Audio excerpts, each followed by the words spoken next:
The White House has become a racist symbol, just like the Confederate statues, and it needs to be repainted and given a new name that reflects today's America. Welcome to The Naked Truth on the USA Podcast Channel, an authentic Yankee program where I share important opinions around the USA that impact all Americans, not just some. From a Hispanic point of view, I'm Juan Andres, also known as Señor USA. I've lived in the United States, and I've been very happy, very fortunate. I'm an immigrant, but my discomfort started with the divisiveness and the extreme racism that's become normal in the minds of people that think that they're better than the rest of us Americans. And unfortunately, this has been given an importance by one man that, in my opinion, I feel he soiled the word white like never before in history. He has turned the symbol of American democracy, the White House, into a white supremacist monument. And thus, in my opinion, the word white in White House has to be changed. And the color of the building has to be changed, just to reflect the real America that exists today. It's no longer 100% white. When the founders had an idea of what they wanted to develop in this beautiful land that we all cherish and love, and some of us that have lived abroad and had the luck of being able to immigrate legally to the United States. And if I would have come from a poor family, I wouldn't have been able to accomplish that. The only way that I would have been able to come to America is to come illegally, because I wouldn't have the money to be able to do that. But I came from a middle-class family, and I had the opportunity to come in, the luxury of being able to come in legally. And when I first came here, wow, I didn't want to be white, but I wanted to be like whites. I wanted to have a nice home because I saw they had it. I saw that they owned beautiful corporations and made money, and they drove nice cars and they dressed well. And when you opened magazines, they were featured in every single page. You went to the movies and you saw them, and you grew up going, I don't know how, but that's my role model. I want to be like that when I grow up. I don't know how I'm going to accomplish it. I'm going to have to work, but I want to get there. That's what I want to be. I want to have what whites have. That's all changed. If you speak to most Hispanics, and probably a lot of African Americans, they'll tell you that things have changed, and they didn't cause the change.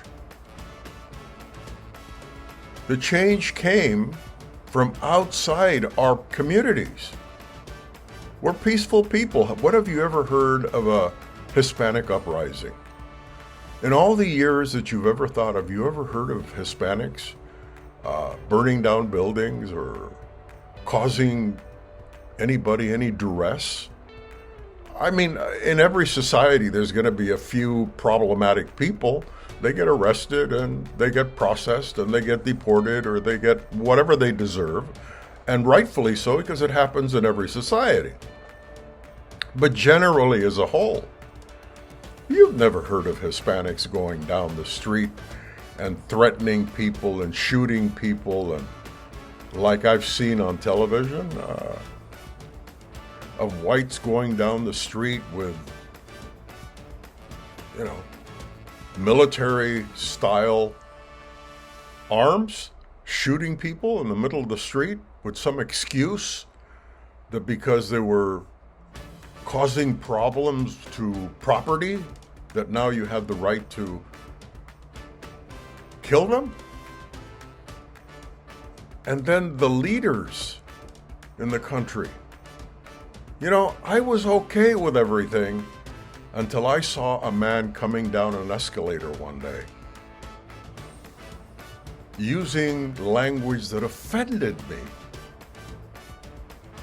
And I said to myself, oh my God.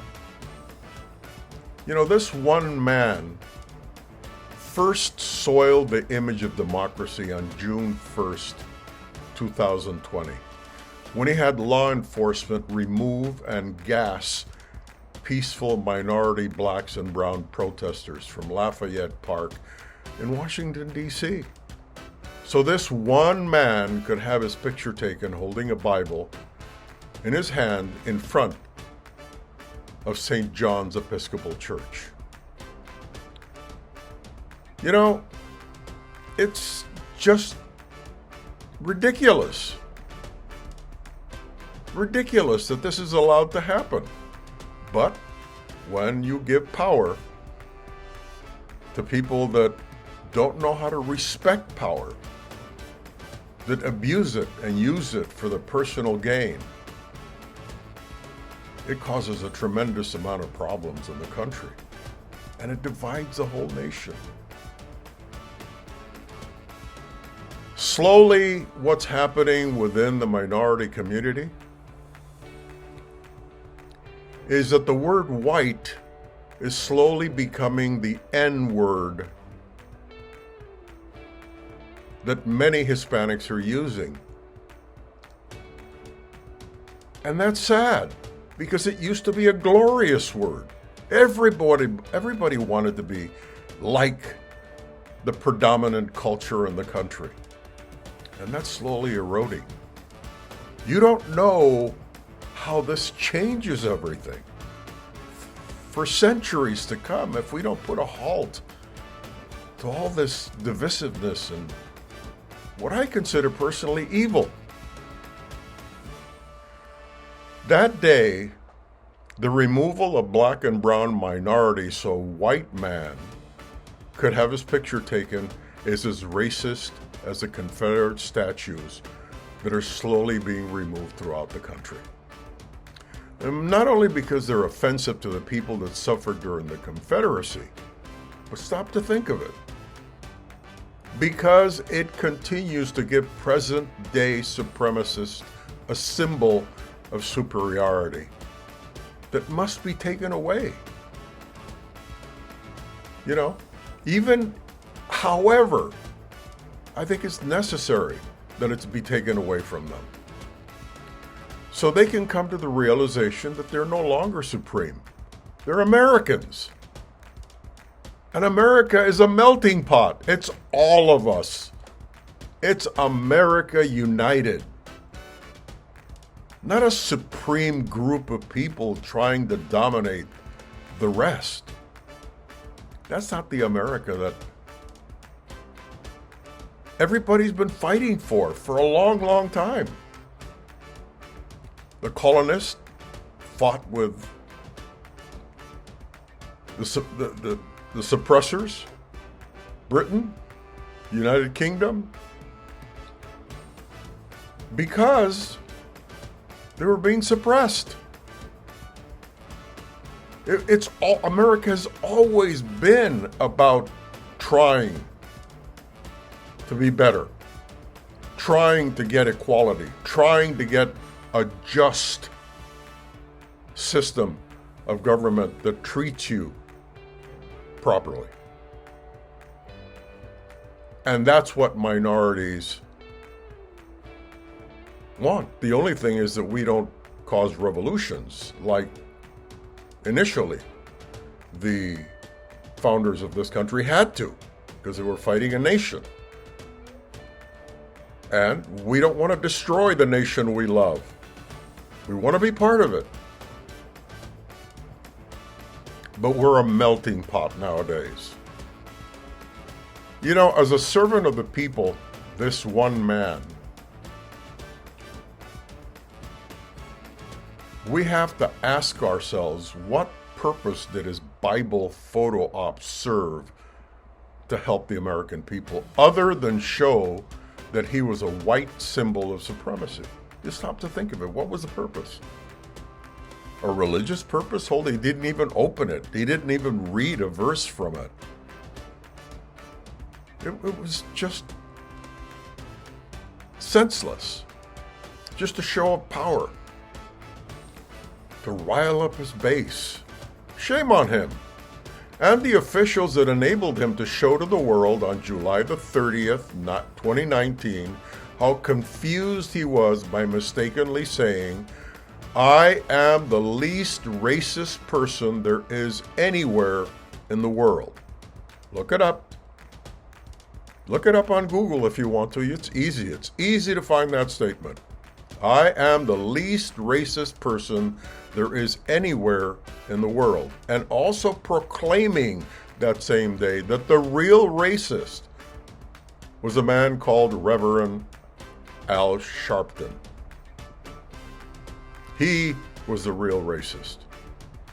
Now, as ludicrous as this sounds, there are still 100 million of his loving groupies who thoughtlessly follow this entertainer turned president of the United States. That sounded most of the time like a carnival barker, standing in front of a bearded lady's tent, asking his adoring fans to attack the tent. Hang the lady. Now, the barker won't have a job without the tent and the lady, but the barker is not smart enough to think of that. He just wants the power of knowing that people will do what he wants them to do.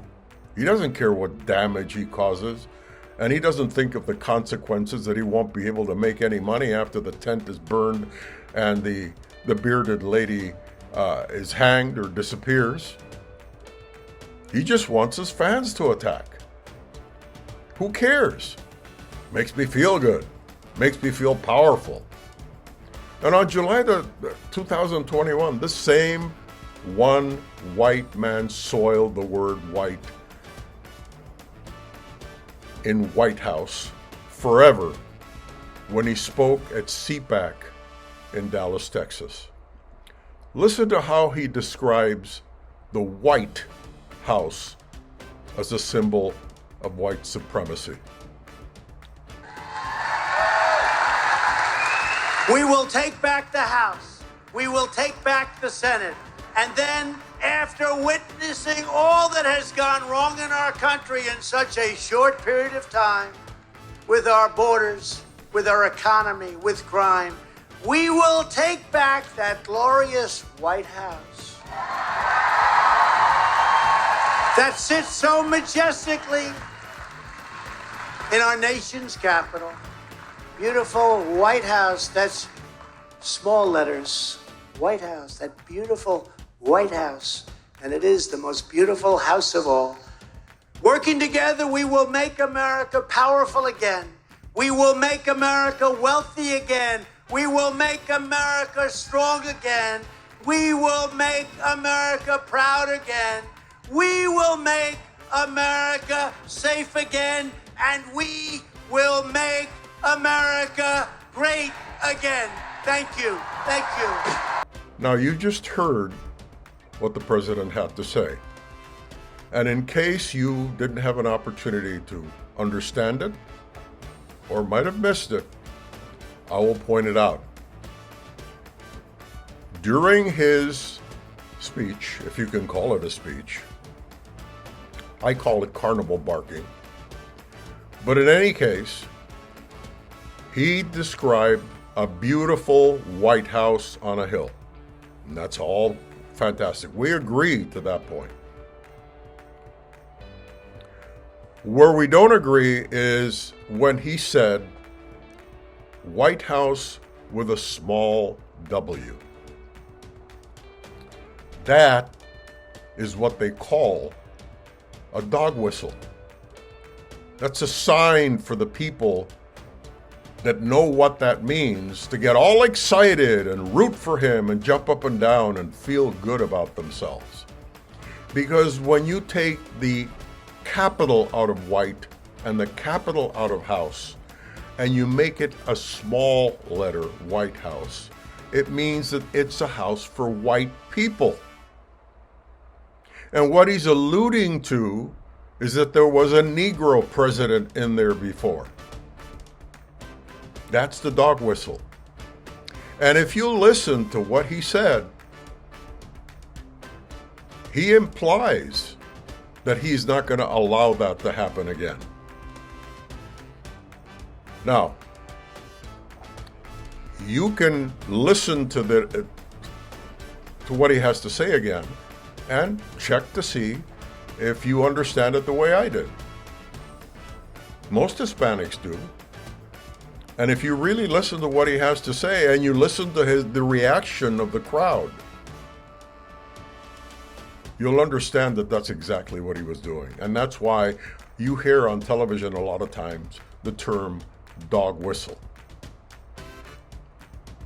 But this further divides us. At this point, he not only tells us he's intent on returning to the White House to further divide us, but also to ensure that no Negro or person of color will ever live there again, because he will not allow it.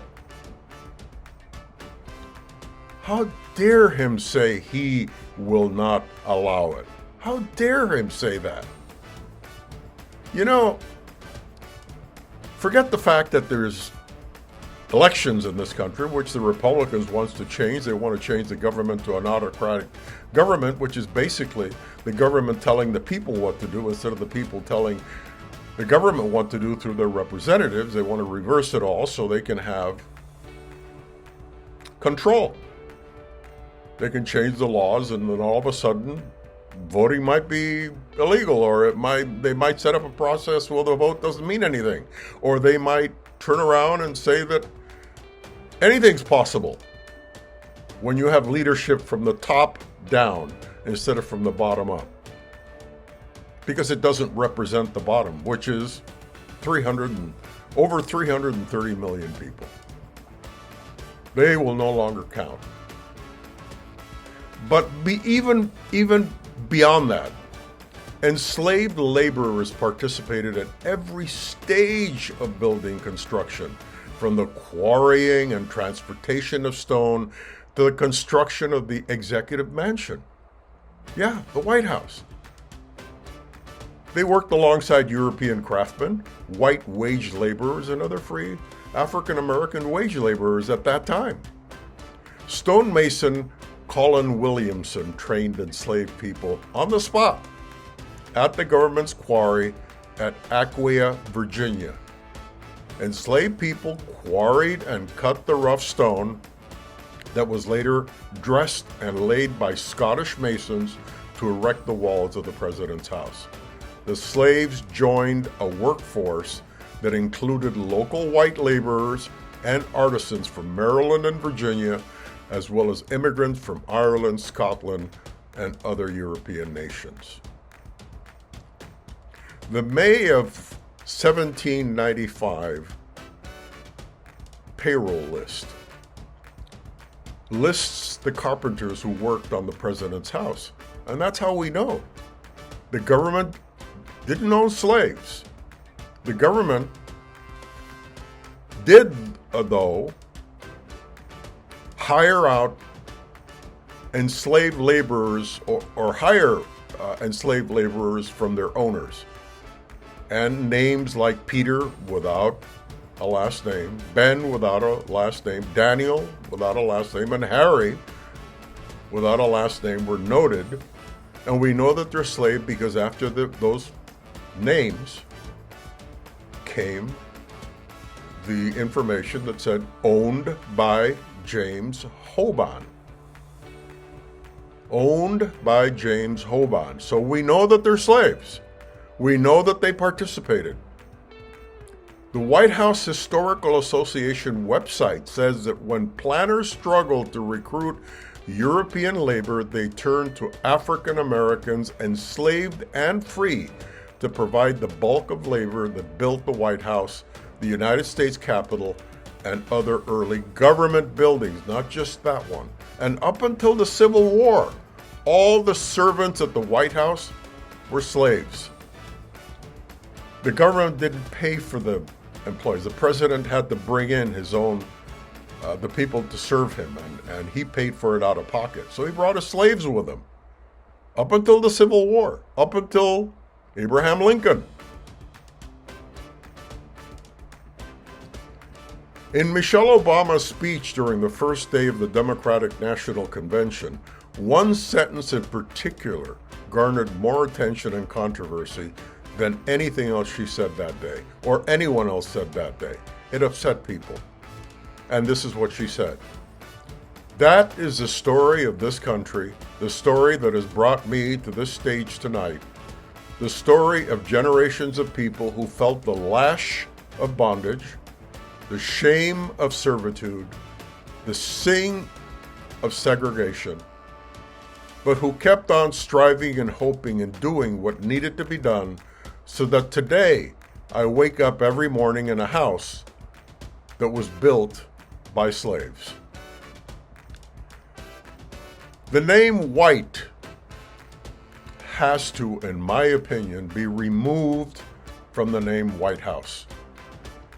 After this one ex-president has soiled and damaged the word to become the N-word that many minorities are using when they refer to white people. That is not good for the country, not good for anyone, that there's that much resentment. Are we going to get to the point that we have to say the W word? We won't be able to say white anymore because it's offensive? Because after they use it and you get the description and it's done over generations or the next 20 or 30 years, you will become ashamed to be called white, or some of you will. The supremacists won't, but some of you will, because you don't want to be associated with a supremacist. When that word becomes the word of a supremacist movement, and you're a reasonable American, a good American that loves this country, and you don't want to be identified with them, you won't want to be called white. And that's why this is dangerous. You say, oh, that can't happen. Do you remember generations ago, well, within my lifetime, when I was a child and I first came to this country, you could say, I feel gay this morning. And it didn't mean anything other than I felt happy. But in a live language that changes and grows and evolves, the word gay changed. It became the identity of a group of people. They usurped the word. They used the word so often that it became an identity of this one group of people that we no longer feel comfortable saying, I feel gay. Because people might misinterpret it and think that we belong to another group that we don't belong to. That's what's going to happen to white. This is not a joke. The name white, for the time being, has to be removed from the word White House to show that we're changing, that we have a shameful history. It's okay. So we made mistakes. Everybody makes mistakes. Nations make mistakes. Religions make mistakes. You name it. As long as human beings are involved, there's going to be mistakes. So what's the big deal? We made mistakes, but when we know what those mistakes are and we keep doing them over and over, regardless of who we hurt, even though we know that we shouldn't be doing it because we're going to be hurting people, then it's not a coincidence. It's shameful.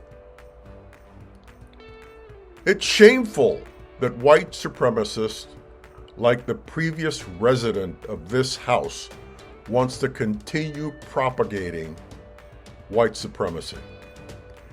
If white supremacy is to be controlled for the good of the country,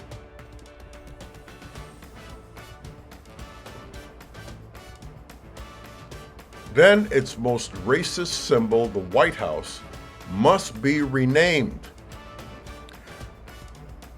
What that is, the people can decide. I think a great name would be the People's House. That's what it really is. And it also lets people know it doesn't belong to just one group of people. It belongs to everybody. It should be called the People's House. And it is recognized as the People's House, but it's not called that. And it should be repainted to a color that represents America today. What I think is a beautiful, non-white, quadroon beige color. Because if you take the melting pot of America and you put a couple of drops of red, 5 drops of brown, 3 blocks of black, and 10 blocks of white, drops of white, or 12 drops of white, and you mix it up, you're going to come up with a non-white quadroon, gorgeous beige color that offends no one. And no one can usurp and take that word white and make it dirty because it's not being used anymore. Because that word is becoming the N-word. Quietly, slowly, sneaking in to the minds and expressions of Americans here in the United States. We no longer do what we used to do 20, 30 years ago. Bleach our hair so people would think that we're white.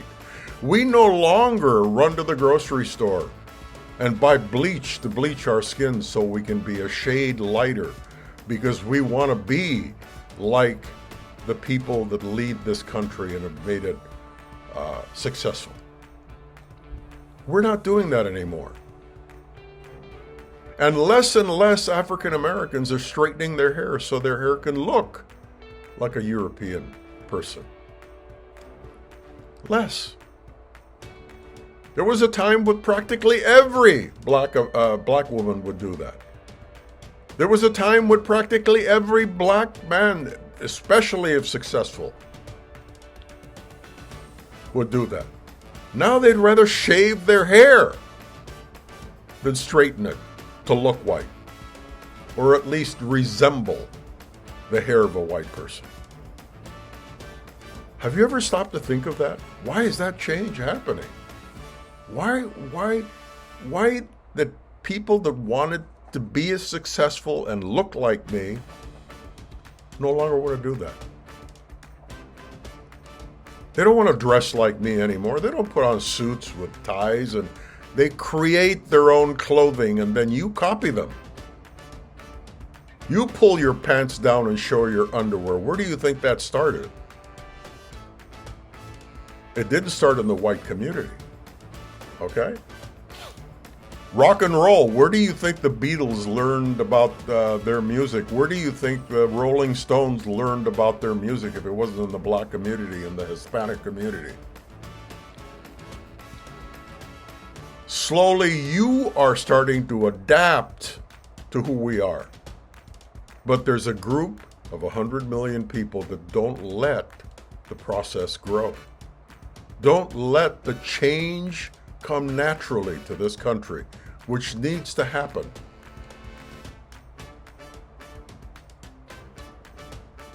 The name white that this one man has soiled in the minds of many Americans must be removed from the White House.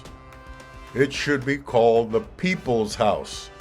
Furthermore, we must protect the further deterioration of the word white by extremists and supremacists. As I explained, there was a time when I looked up to whites as a role model. I wanted to reach those levels of success and looks. Up until coming down the escalators, this one man referred to my people as rapists and murderers. It was so unexpected. It was so vulgar. It was so inconsiderate. It was so crass. It was so common. It was so indecent that it's like a neighbor that you wanted to emulate because he's successful, he has a nice home, he has a nice car, he has a beautiful family, and you say, I'm going to get there someday. And one day, out of the clear blue sky, he comes out of the yard, and you're working in your yard, and he looks at you and he insults you for no reason at all, without cause. And you're shocked. You go, why did he do that? And your feelings change. You're a human being. Your feelings change. And you come out the next morning and you start changing from that moment on in. And a year later, you don't want to speak to him. You don't want to be rude. But whenever he comes out in the yard, you avoid to go out in the yard. Or if you're walking down the street, you'll cross over to the other side of the street. Or you'll turn around and give him your back and walk in the opposite direction. You don't want communications with him anymore. Is that what we're looking for? That kind of divisiveness where we don't talk to one another anymore? Where we're not communicating anymore because you're so offensive? You elect leaders that permit this? How is that good for the country? How is that good for the corporations? The corporations need to hire us. We need to keep growing. We need to keep labor costs within reason, so we can compete on the world market with countries that are producing things cheaper than we are. We need to do it more efficiently, and we have to have the labor at a reasonable price to be able to compete and remain the most powerful economy in the world. We can't do that without immigrants. Let's not be ridiculous. This is an intelligent country.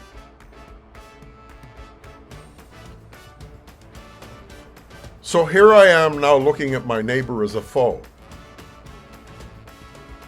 That is not good for America.